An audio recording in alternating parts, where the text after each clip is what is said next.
Hello and welcome again. Wow, I am super excited. Welcome to the conversation with leaders. You know how excited I get. It's just every day gets better than the day before. I've got these great opportunities, this vision of having the conversation with leaders, hearing the perspectives of these amazing leaders, and changing the lives of people is just phenomenal. Now, today, on the conversation with Comtivate, I've got another great speaker, and she's going to really tap into the purpose of Comtivate. See, at Comtivate, our purpose is always to help leaders maximize their God-given potential, enhance and add value to the lives of others. So when you think about that broadly, who else can you think about speaking to or hearing from than a coach who is impacting lives, maximizing the life of others, and truly just changing lives? I am just excited to have Coach Busy all the way from Nigeria, and she's going to talk about leadership in a whole different spectrum. So without saying anything else, I just want to say, Coach Busy, thank you for being on the conversation with leaders. I am thrilled. I'm excited. I am twisted in my seat because I just want to glean in from you. I've seen where you are changing lives in Nigeria, impacting people, running masterminds and lunch and learns and leadership summits. Whether you're working with the youth or you're working with adults, you are changing lives. So let me say thank you for being on the show. Thank you for being a life changer. And let me tell you something. You just tell folks who you are. Welcome again. Tell us about you. Thank you so much, Dr. J, for having me on your platform. I am honored and indeed grateful for you. And thank you also for the work you're doing across the globe. You are impacting lives, and that's one of God's purposes for us. So thank you for the introduction. My name is BC Soji-oyawoye. I'm speaking to you today from Lagos, Nigeria. And I am the lead consultant of Be Causative Limited and the founder of Clarity Design Hub. That's the art and science of increasing your personal and professional power. Because I believe that the you that is growing professionally, if you do not take care of your personal self, the you that is not growing personally is going to sabotage the you that is growing professionally. Because you know what? Wherever you go professionally, you take you with you personally. So you better be developing you for a better you. And just as an intro, I am a daughter of an architect. My dad is an architect. And then I have two siblings who are architects. Wow. And my two kids are budding architects. So I pride myself in saying I am so closely related to architects, but I am not an architect. No, I take that back. I am an architect. They build buildings, I build lives. Wow. And that's my life purpose. I build lives because I work with people so that they can live their lives by design rather than by default. So the architects design buildings, I help people to design empowered lives. Wow, that has to be a gift from God. You just remind me as I'm listening to you, I hear professional, I hear personal, and then I hear build people. Busy, this is a perfect place for us to learn from you because leadership is building people. And so as we get ready to just dig deep into that conversation, I love the way you assign the word architect to people. And I just, and I know we're going to hear so much because my first question is, and because this is about leadership, because this is about just truly, there's going to be a person, Coach Busy, that listen to this and they will just like, whoa, I could build my life, right? These words that Coach Busy share with me have changed my life, and they'll be able to take this and apply because that's what we want on this platform. So I'll begin with the first question, which is what this is all about. How important is leadership, especially now? That's a good question, Dr. J. Leadership is important even before now because leadership is influence, nothing more, nothing less. Wow. It is important that we have influence, but good influence in our lives. And now more than ever before, leadership is even more important in this crisis, particularly because people tend to be so confused whenever there's a crisis and they're unable to focus. So they need somebody who can help guide them and navigate through the maze. Leaders are that people that are able to see the moment and seize the moment in the lifetime of the moment. It has to be in the lifetime of the moment. And then proffer solutions and a way forward in the crisis. And that will attract great followership and emerge better leaders. Because once people know that they have a leader they can look up to that is steering them in the right direction, they will follow that leader. So it takes a leader to steer or navigate a ship, to bring the calm to the storm. And that's what we're called to do, to bring clarity to the chaos or to the confusion that is all over the place now. It takes a leader to instill faith where there's fear and to give or deal hope to the hopelessness that seems so prevalent now. So the leader should be able to influence the people, like I said, because that's basically the job of leader. And in doing that, engagement is critical. You have to engage with the people. Without engagement, the people will remain in utter confusion and hopelessness. Without engagement, loads of assumptions are going to be made. And without engagement, rumor is going to be rife. People will feel abandoned, like a sheep without shepherd. And they'll begin to do whatever they feel is right, not necessarily what is right for them or for the collective good of the people. So leaders must engage, especially at this time, to keep the team in flow. And it takes courage. It takes competence. It takes communication, especially at such a time as this.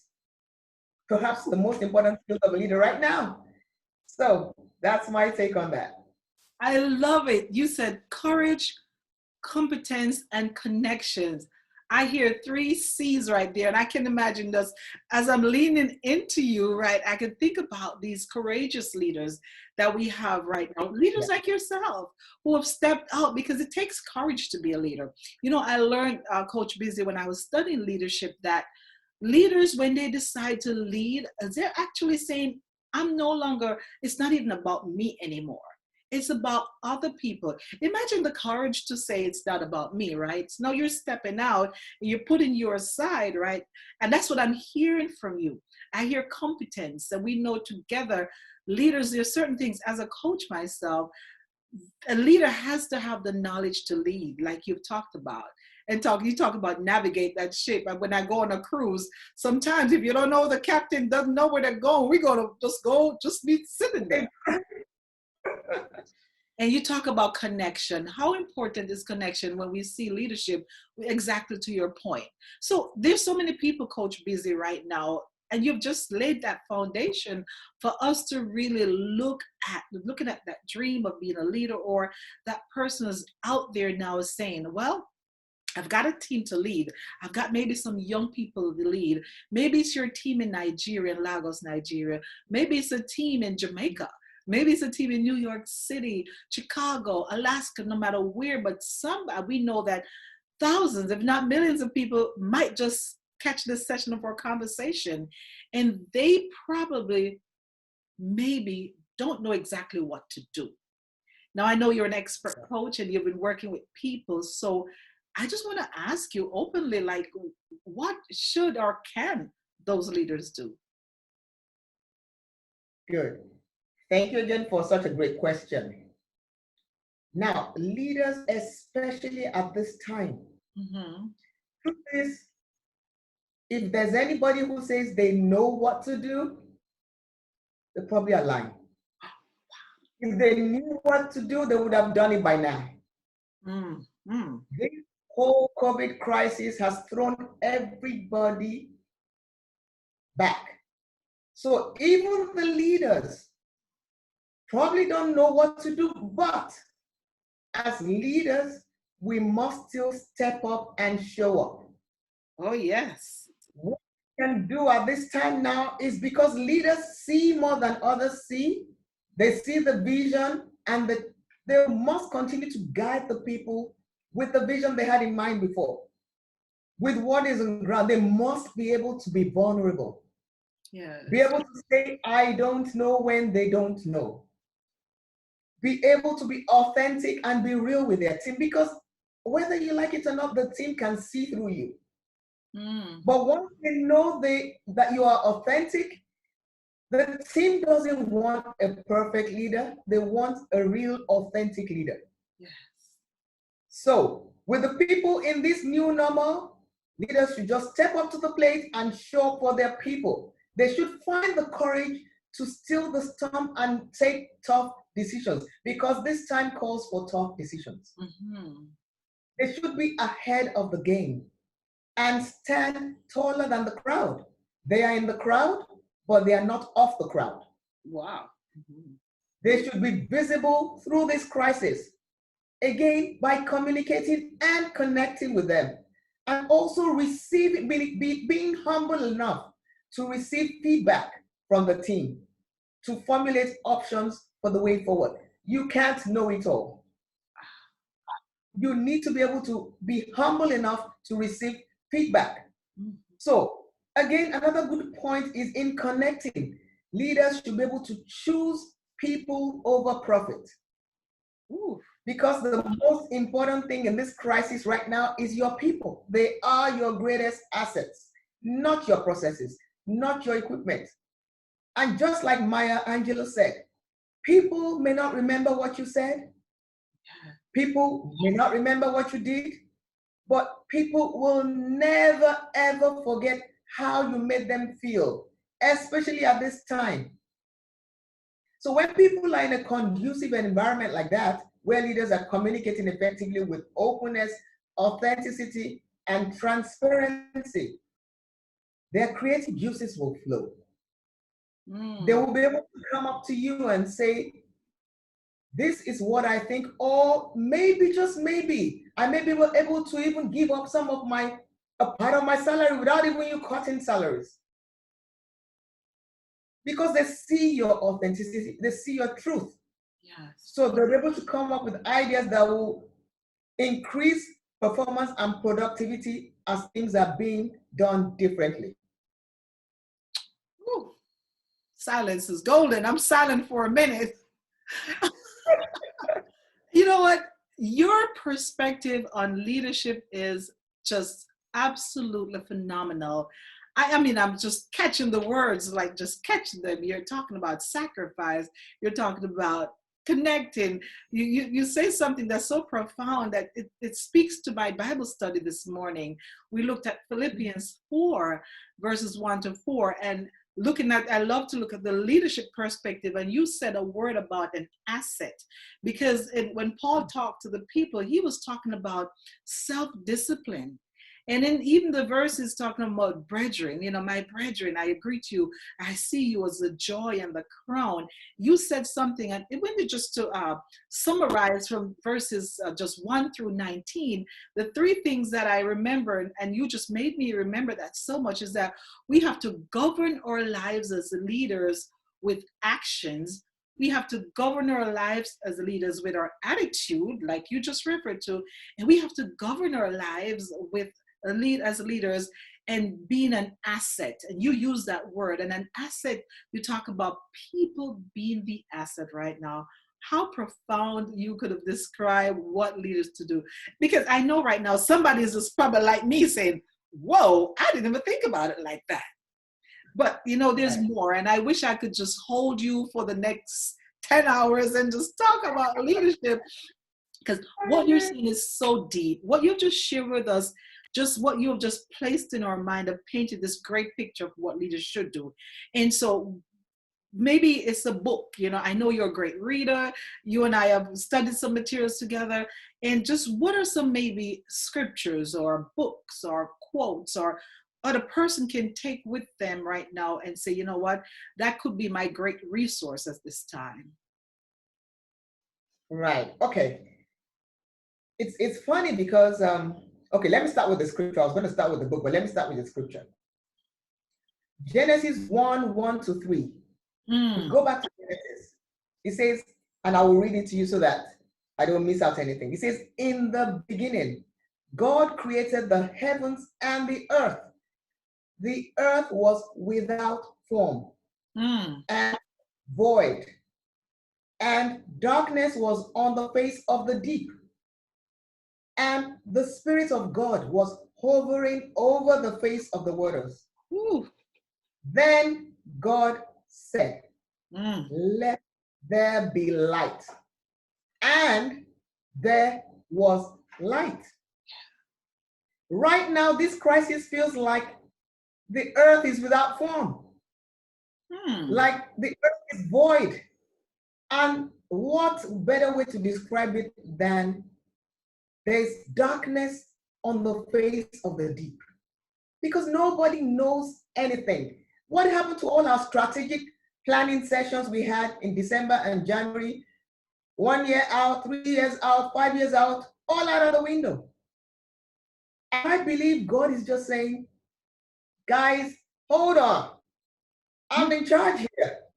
Come back to me. Because we were going again at the speed of light. And he says, I want you to go at the speed of trust. Ooh. Right now, every plan is 1 day at a time because we don't know. What is the price of oil? Who would have thought? Who would have thought? So right now, we are in total dependence on God because we don't know. So it's like there's darkness, but again, like it did in the beginning, the Spirit of God is still hovering over the face of the earth. Yes. God is still God. And he's saying again, let there be light, which is taking me to the second set of scriptures, pardon me. And that's from Matthew chapter 5, verses 13 to 16. He says, you are the salt of the earth. Ooh, yeah. But if it loses its flavor, how shall it be seasoned? Is it then good for nothing but to be thrown out and trampled underfoot by men? And then he says, you are the light of the world. Yes. A city that is set on a hill cannot be hidden. That's why we need to step up and show up. And he says, nor do they light a lamp and put it under a basket, but on a lampstand, and it gives light to all who are in the house. Let your light so shine before men, that they may see your good works and glorify your Father in heaven. So in these times, what can we do as a leader? As a leader, I say, I will be the salt of the earth. Why? Because it makes things better. And I will do this by looking for ways to add value to people. That's what you're doing. That's what I'm doing. We may not be able to do a lot, but we can do something. Absolutely. And the second way to be salt is that I will do my work with excellence as an offering to God. Even in this crisis, whatever I lay my hands on to do, I will do with excellence. Also, I'm going to be the light of the world because I am light. And light makes things brighter. And I'm going to do this by having a positive and great attitude, even through this crisis. Because the crisis is not within my control, but my attitude is within my control. And then I'm going to be ready to share with people the hope that I have. Because I have hope, even in this hopelessness. And I'm always going to be prepared to give an answer to everyone that asks me the reason for the hope that I have. And the reason is the God that I serve. The reason is the God that I serve.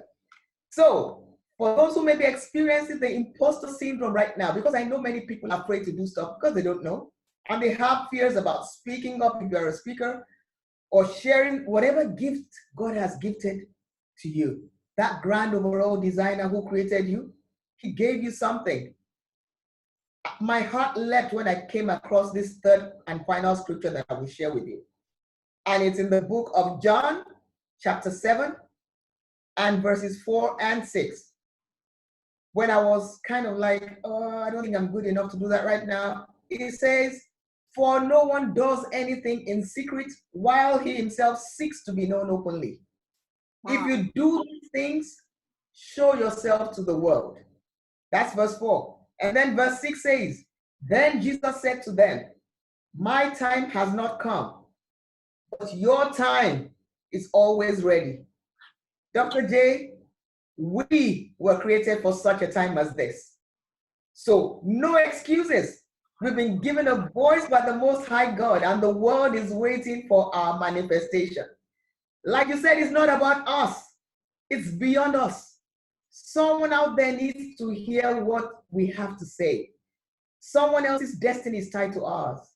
So we need to come out of our hiding places, whoever you are that may be listening right now.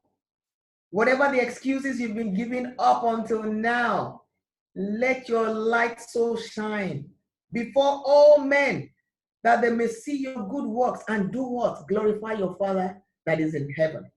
Now about the quotes from the books I've been reading. Before the quote, I'm currently reading The Purpose-Driven Life by Rick Warren. And that book, I'm reading it in my book club. I have about 16 people, and that book has changed my life. Even I've read it before, but now my sense of awareness is totally different. So I'm leading a group of about 16 people, and we're studying, and we're on day 36 or 40, and it's been amazing. So that has driven me more towards my purpose, which is impacting lives and helping people to discover that gift within them that God has put in them, and to know that they have a shape. That's an acronym that Rick said. They have a shape, SHAPE.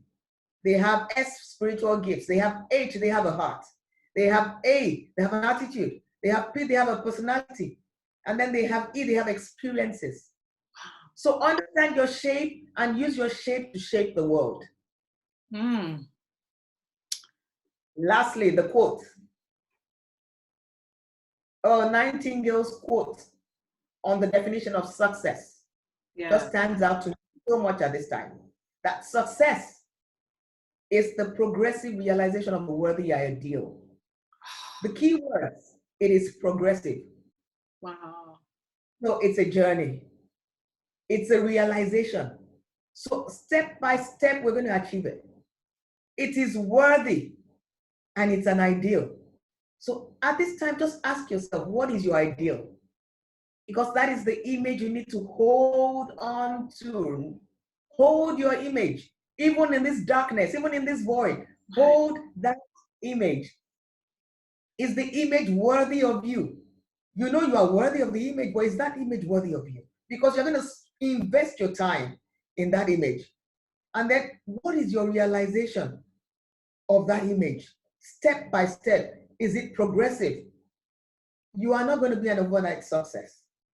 But if you take it step by step, consistently, persistently, and patiently, you're going to be better 1% today than yesterday. Today matters. I hope that helps. Look, I'm like leaning in. Coach Busy. Now, you know, I'm psychologically attached to leadership, but you have just taken me, woman, to a whole different level of thinking. Like the things you said, I've not thought about, those scriptures that you share. And I pray that these words, like we say in church, that the meditations of our heart be acceptable. And I pray that right now, these words that you have just shared will roll into the hearts of someone, because I'm telling you, it rolled in mine. And it's triggering, it's causing all kind of triggers right now. And that's what leadership is. You know what you've just reminded me about, the profoundness and just the power, right, of God and what he can do for us. And when we're really stepping into a purpose as leaders, you just taught me that it's more than that. It's more than just saying I'm a leader. You just taught me in this conversation that my stick-to-itiveness, if I could put it that way, is totally dependent on God. You've just taught me that if I want to be successful, I have to step out and show up. So I'm going to go back to those scriptures, and I've committed myself to reread those scriptures and find that definiteness that you have just provided. That was deep. A friend of mine would say, that was big right there. Like, whoa. Can you imagine if we didn't have this conversation? I wouldn't have learned this. This is why this is so important to me. To the vision of this conversation has just brought me to these high dimensions. And you've just placed me, ma'am. I want you to know you've changed my dimension. You've increased my value right now. And I thank you for that. Thank you so much, Dr. J, for the opportunity to be with you and other leaders that may be listening to this at any time. It's always a pleasure to show up. It's not always convenient. You know, right? Mm-hmm. You know how many times we try to do this, but we did. And because of this, somebody's life is going to be better. Wow. That's our prayer. Right. That's our prayer. Where can people find more about you? Somebody may want to connect with you. Where can you tell us more? Thank you. And you can connect with me on becausative.net. Mm-hmm. Becausative.net. Okay, that's my, this way, right? That's my Becausative there. Or on social media, I am BC Soji-oyawoye. That's Facebook, Instagram, LinkedIn. And on Twitter, it's at Bisobe, at BISOBEE. That's where you can connect with me. Wow, this was a super, super amazing. Ladies and gentlemen, I have nothing else to say. You've heard it, and that's it. You need to connect with Busy. You need to get with her. You need to look at her website, look at her work. You need to capture this moment in your heart. And I hope that you'll be able to just be that change. Because again, when we think about it, this was just the vision I had about how can we really help people. And as coaches like Coach Busy have just joined with me so that we can change the world together, because together we can. So remember, I'm Sharon Johnson. You can always find me at comtivate.com, drsharonjohnson.net. Check out the Comtivate Online Academy, where you'll find Coach Busy and all these other global leaders who are talking about leadership. And as usual, you know, of course, you just stay beautiful, stay fabulous, stay motivated. Coach Busy, you are a diamond. Thank you so much for being on the conversation. Thank you for changing lives right now, this day, as we become and continue to be salt of the earth. Thank you so much. Again, folks, Thank you so much. Thank you.